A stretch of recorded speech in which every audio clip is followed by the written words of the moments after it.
You can see behind me we've got 3 vans for a change. If you are a regular viewer, you probably know that we do a lot of content on BMW i3s, as they are a very popular car in London, but likewise the vans are selling extremely well as well.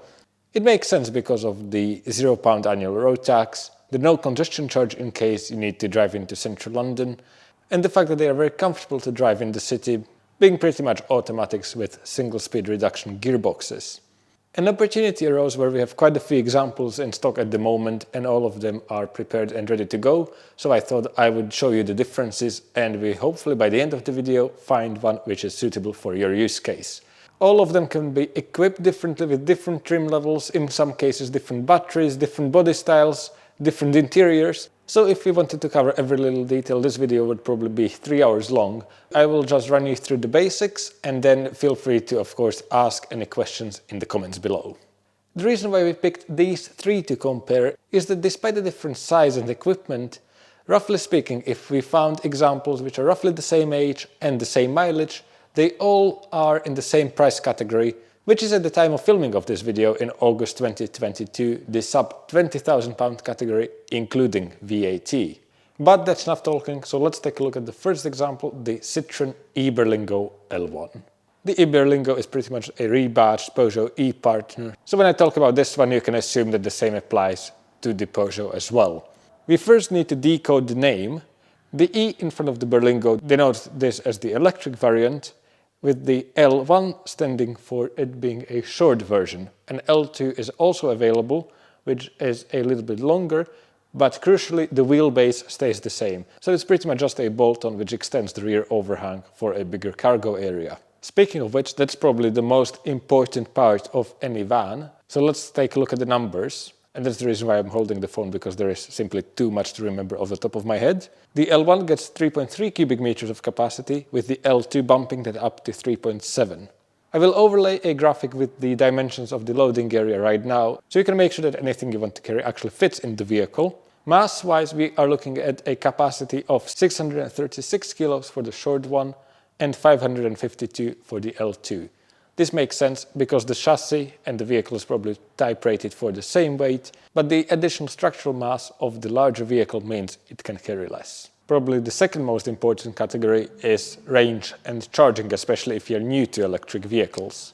To be objective, we like to cite the EV database. They do independent testing and break down the range based on different driving conditions, and honestly, they really closely match our experience and are definitely more realistic than anything which the WLTP or the NADC testing cycles would provide. In the worst case scenario, the estimated range for the Citroen is 45 miles, and in the best case scenario, so very mild weather, low speed city driving, it's up to 95 miles. So realistically, you can expect an all year round average range of about 60 miles on a charge. And as I said, from our experience, that's pretty achievable without trying too hard. The charging setup is the same across all trim levels. The AC charging, so the slower type of charging, is handled through a Type 1 port in the front wing, which supports up to 3.3 kilowatts, completing a full 0 to 100% charge in about 6 hours, thanks to a relatively small 20.5 kilowatt-hour net usable battery pack. If what I just said makes 0 sense, don't worry, we made a dedicated video covering the basics of EV charging and understanding all of these different units, so I will leave that linked in the top right hand corner, so make sure to check it out.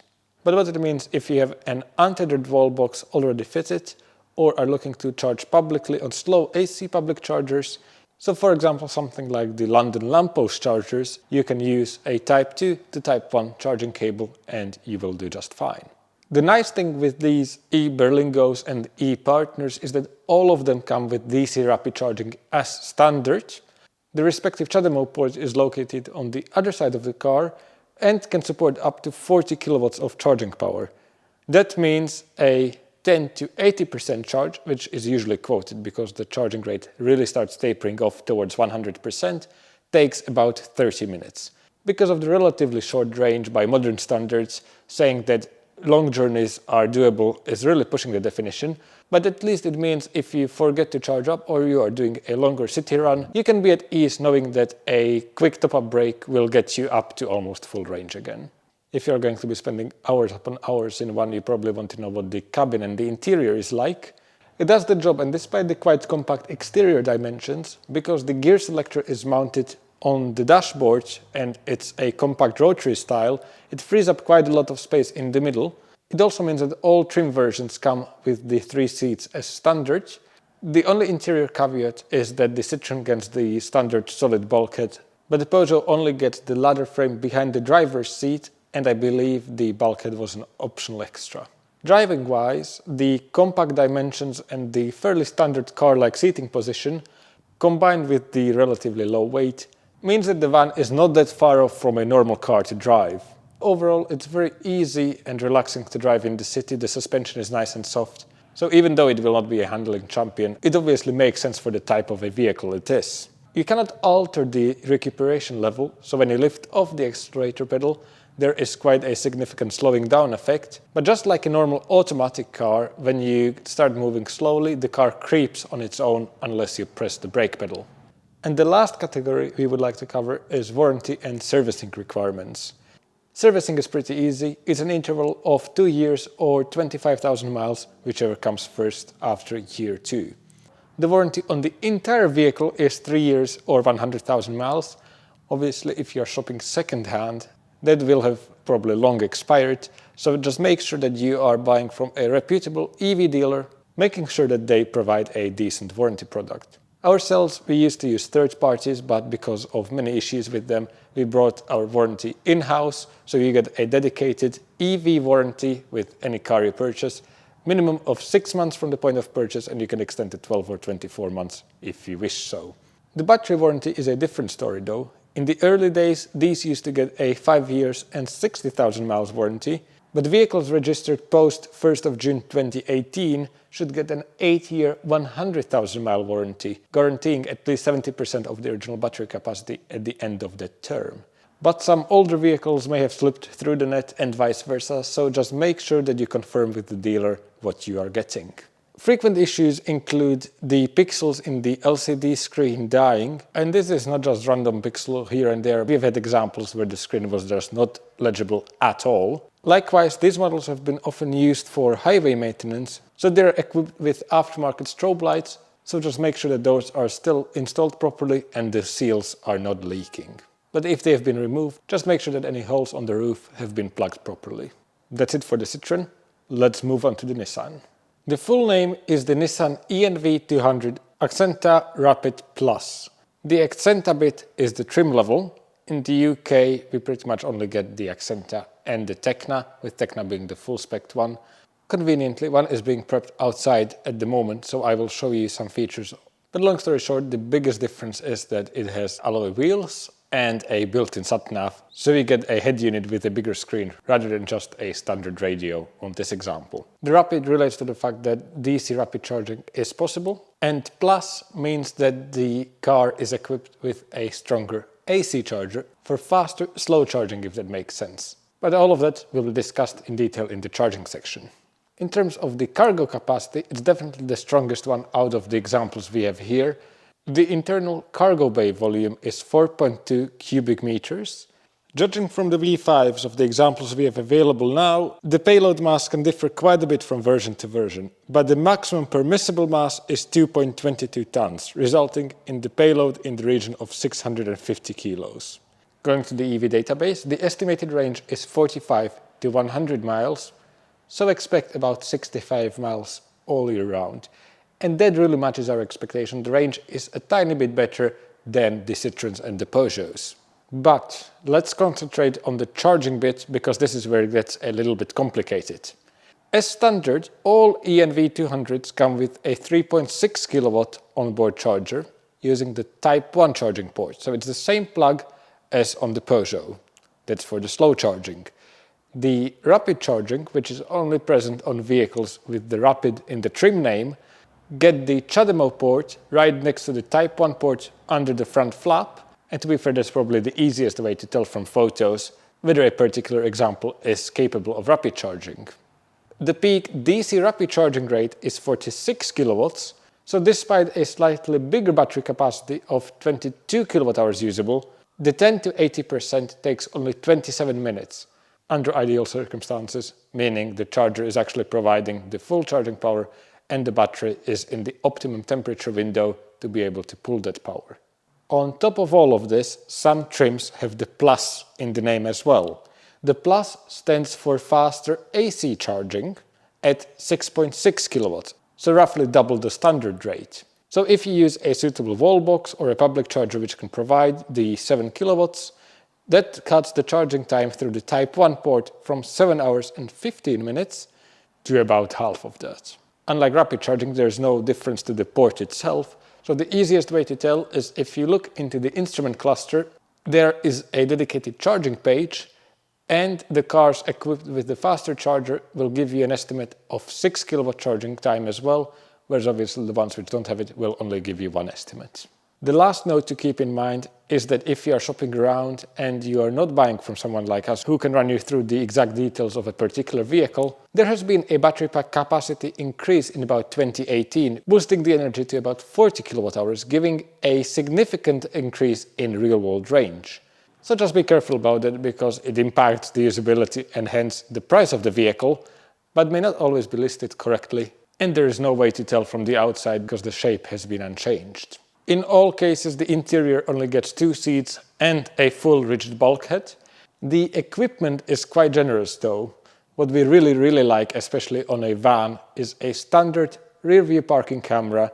On these lower end examples, the image is projected into the instrument cluster, whereas if you go for the Tecna, it then obviously utilizes the full color sat-nav screen. Optionally, a cold weather package is available, which consists of heated seats and a heated steering wheel. This shows that Nissan already had some experience with EVs, because essentially the drivetrain and the options are carried over from the Nissan Leaf, but it's exactly heated seats and heated steering wheels which help you keep warm in the winter without a significant impact on range, because they use significantly less power than using the cabin heater, so you can really stretch your winter range. Speaking of the drivetrain being carried over from the Leaf, the gear selector is a bit more traditional, but it also has a B mode. So by default, when you shift into drive, the car will drive like a normal automatic car, but you can flick it into B mode, which is a high regeneration mode, which gives you a much stronger slowing down effect when you let go of the accelerator, meaning you can drive in dense city traffic pretty much without having to touch the brake pedal. Regenerative braking, even though it's implemented slightly differently on all of these, is one of the main reasons why EVs in a city make a lot of sense. Because not only does the slowing down effect mean that you're not using your brake discs and pads, but each time you are slowing down gently, the motor essentially acts as a generator and recharges the battery a bit. Back to the e-NV200 though, despite sharing many of the controls and parts with the Nissan Leaf, like the infotainment and the steering wheel, the seating position is still distinctly van-like. So you're sitting quite high up and upright, so it's only up to you to decide whether you liked it or not. It's probably one of the contributing factors to the long loading bay, and it gives you a great view out over other traffic, but we haven't found it that comfortable, especially on long journeys. Whilst we are on the not so good points, the service interval is also the shortest out of these three, only 1 year and 18,000 miles. With EVs, the service is a bit different compared to a traditional combustion engine vehicle because there is no oil to change, so it usually just involves a visual inspection and a check or a flush of the brake fluid and a change of the cabin air filter. So gaps in the service history should not be as much of a deal breaker, especially if the vehicle is already out of warranty. But the difference in costs is something to keep in mind if you want to keep a pristine history. The warranty on the entire vehicle is 5 years and 60,000 miles, so you will still find examples which are covered. And the battery is warranted for 8 years or 100,000 miles, whichever comes first. Sharing the battery with the Leaf, there is a very easy way to tell the state of health right in the instrument cluster.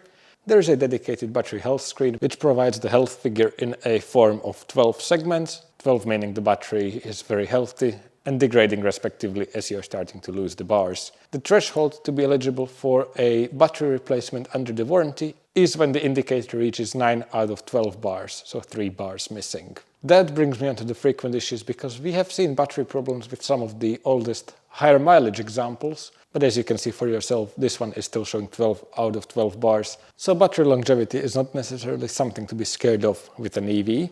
Otherwise they are pretty reliable. The only wear and tear issue is that the bolster on the driver's seat can wear quite excessively if someone gets in and out of the vehicle frequently, but it's nothing major, just something to look out for. With the Nissan complete, let's move to the last example, the Kangoo. The full name of the one I will be showing you is the Kangoo Maxi ZE33 Business. Again, decoding that bit by bit. The ZE33 denotes the size of the battery pack, so 33 kilowatt hours. Previously, the same shape could be had with a smaller battery as well, which importantly were usually leased for a monthly fee, even if you owned the vehicle outright. Same goes for the e-NV200s. The Maxi stands for long wheelbase, so unlike the Citroen, this is a proper extension where the chassis has been extended, not just the rear overhang. And Business is the base trim level. The step up was Business Plus, which brought things like, for example, painted bumpers. But keep in mind that either way there was still a lot of a la carte options to customize the van to one's needs. Practicality-wise, the cargo bay has a volume of 4 cubic meters, extendable up to 4.6 cubic meters if the vehicle is equipped with a special swiveling bulkhead which rotates over the front passenger seat, enabling you to carry longer items or just simply have more space. This was indeed one of the tickable options, and I believe it got discontinued later on, and the newer Kangoos just come with a solid bulkhead as standard. The short wheelbase variant has a capacity of 3 or 3.6 cubic meters respectively. Range is where the Kangoo really stands out from the competition, especially at this price point. Because of the bigger 33 kWh battery, it's essentially kind of half a generation ahead of the other examples we have here. So we can expect between 70 and 150 miles, with about 100 miles all year round in mixed use. That's thanks to the 31 kWh of usable capacity out of this 33 kWh battery pack. And when we say 100 miles, we really mean it, because, for example, just recently we had nice weather, but Arthur managed to pick up this very car from Birmingham and completed the 140-mile journey, mostly on motorways, at about 60 miles per hour, with still range to spare when he arrived here in London in the showroom. Stretching the range was crucial because despite the car being able to charge at 7.4 kilowatts using the Type 2 port, which is now the industry standard, there is no DC rapid charging whatsoever, not even as an option.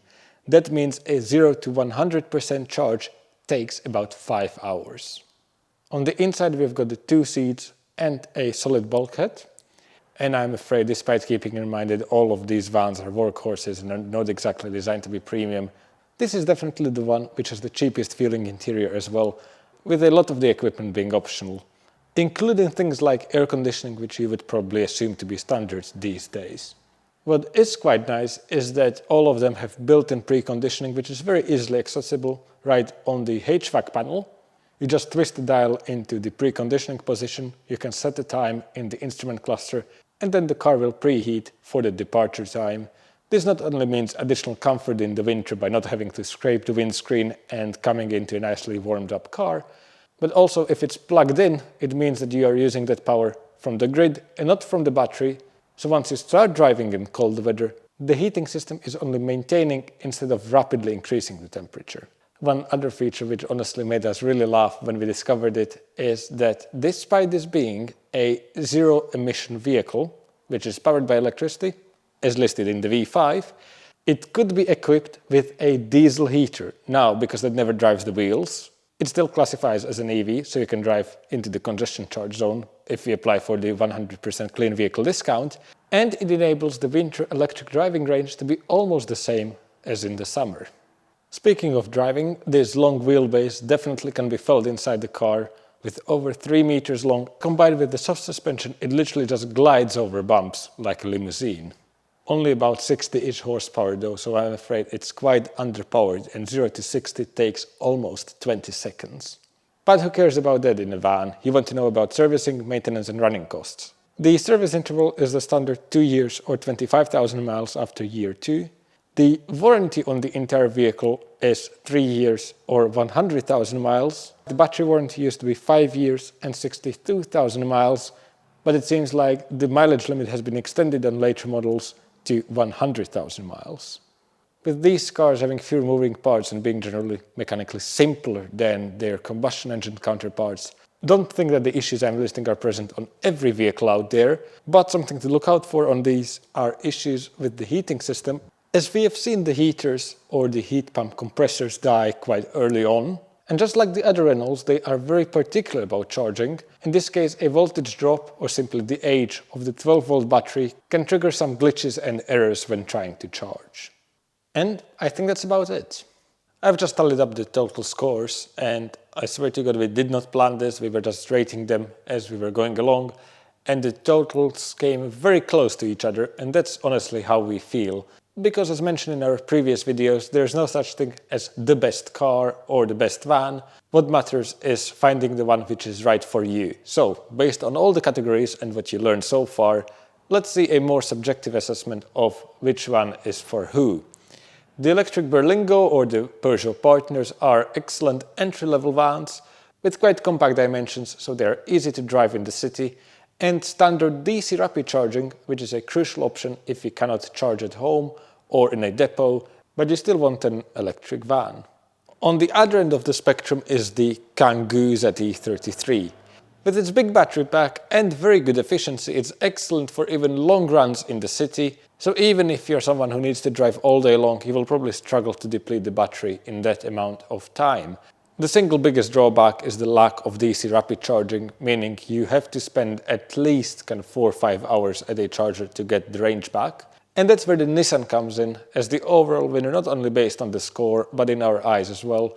It's a very well-rounded package with good efficiency, good range, good equipment, DC rapid charging, refined controls, and a very sizable loading bay, which is obviously one of the most important things in a van. I'm afraid none of these are exactly excellent for long journeys. These two examples with the DC rapid charging are perfectly usable if you need to do 200 to 250 miles once in a while, but if you need to do that kind of mileage on an almost daily basis, I'm afraid you will need to look for the versions with the bigger battery packs, which carry a considerable price premium even on the second-hand market. But yeah, I think that's about it. All of these are now up for sale, ready to go. If you are interested in any of them, or even if you're watching this in the future, you can always reach out and we will send you what we have available or coming soon.